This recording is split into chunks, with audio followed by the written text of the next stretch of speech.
Magandang hapon sa ating mga panauhin, ang pamilya ng kagalang-galang na namayapang Juan Ponce Enrile, mga kasamahan ko sa kapulungan ng mga kinatawan at mga kababayan kong Pilipino. Sa araw na ito, ginagawaran natin ang pinakamataas na pagkilala sa isang natatanging individual na ang pangalan ay kaakibat ng tapang, paninindigan, at di matutumbasang dedikasyon sa paglilingkod sa ating inang bayan. Tangaligi ng pambansang pamahalaan, siya po ay si Juan Ponce Enrile, o mas kilala natin bilang Manong Johnny. Isang katangi-tanging statesman, batikang mambabatas, at higit sa lahat, tunay na Pilipino. Bilang senador, kalihim ng kagawaran ng katarungan, ministro ng tanggulang pambansa, at punong tagapayo sa batas ng Pangulo.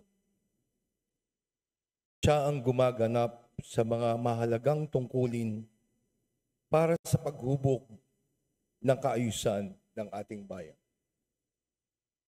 Ang kanyang pamumuno ay huwarang dedikasyon, ay nagsilbing inspirasyon sa sambayanang Pilipino upang tumindig at ipaglaban muli ang pagsilang at patuloy na pangangalaga ng ating demokrasya.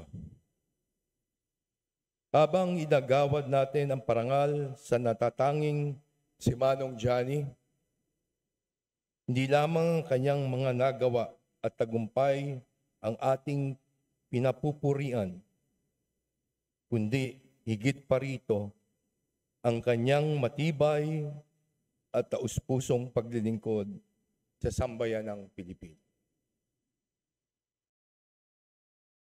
Naway magpatuloy ang kanyang pamana bilang inspirasyon sa mga susunod na henerasyon ng kabataang Pilipino.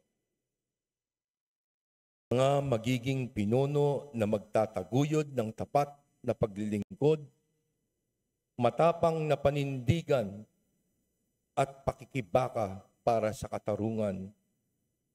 At higit sa lahat, ang kaalaman na ang pamumuno ay hindi tungkol sa kapangyarihan, kundi pananagutan sa sambayan.